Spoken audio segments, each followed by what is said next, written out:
दक्षिण अमेरिका से लेकर पश्चिम एशिया तक आज तानाशाही और तानाशाही ट्रेंड कर रहे हैं। इजराइल वर्सेस हमास और लेबनान की जंग में अब जर्मनी के पूर्व तानाशाह एडोल्फ हिटलर और इराक के तानाशाह रहे सद्दाम हुसैन पर फोकस है। तुर्की ने इजराइल के प्रधानमंत्री नेतन्याहू को हिटलर से जोड़ दिया, जबकि इजराइल ने तुर्की के राष्ट्रपति एर्दोगान को सद्दाम हुसैन जैसा अंत का डर दिखाया है। क्या आपने कभी किसी देश के विदेश मंत्रालय को यह कहते सुना है कि तुम्हारा हश्र हिटलर जैसा कर देंगे? क्या आपने किसी देश के विदेश मंत्री को यह कहते सुना है कि याद रखें इराक के तानाशाह सद्दाम हुसैन का अंत कैसे हुआ?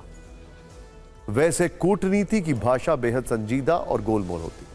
कूटनीति की भाषा में जिस चाकू का इस्तेमाल जुबानी हमले के लिए किया जाता है उसकी धार दिखाई नहीं पड़ती, लेकिन अब लगता है जमाना बदल रहा है। इजराइल लगातार गाजा में हमास के खिलाफ भीषण हमले कर रहा है।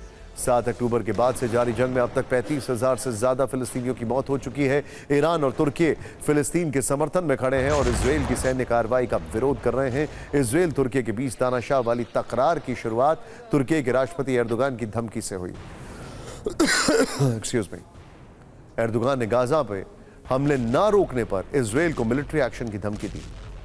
एर्दोगान ने कहा कि हम लिबिया और नारगानो काराबाख में ऐसा कर चुके हैं, जैसा हमने वहां किया वैसा ही हम इजराइल में भी कर सकते हैं।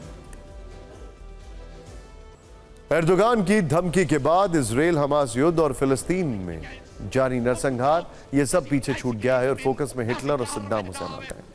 नेतन्याहू हिटलर के बगल में जाकर खड़े हो गए हैं और एर्दोगान में सद्दाम हुसैन दिखाई देने लगे। हिटलर और सद्दाम हुसैन का नाम लेकर यह सारी धमकियां कूटनीति वाली भाषा के स्तर पर की गई। तुर्की की धमकी के बाद इजराइल के विदेश मंत्री इजराइल कटाज ने पोस्ट किया। उन्होंने लिखा कि एर्दोगान सद्दाम हुसैन के नक्शे कदम पर चलते हैं और इजराइल पर हमले की धमकी देते हैं। बस उन्हें यह याद रखना होगा कि वहां क्या हुआ और उसका अंत कैसे हुआ। आपको याद दिला दें कि इराक के तानाशाह रहे सद्दाम हुसैन को अमेरिकी नेतृत्व वाली सेना ने नरसंहार के आरोप में पकड़कर फांसी दी थी। इसके बाद तुर्की के विदेश मंत्रालय ने सोशल मीडिया एक्स पर लिखा, नरसंहार करने वाले हिटलर का अंत नरसंहार करने वाले नेतन्याहू के अंत जैसा ही होगा।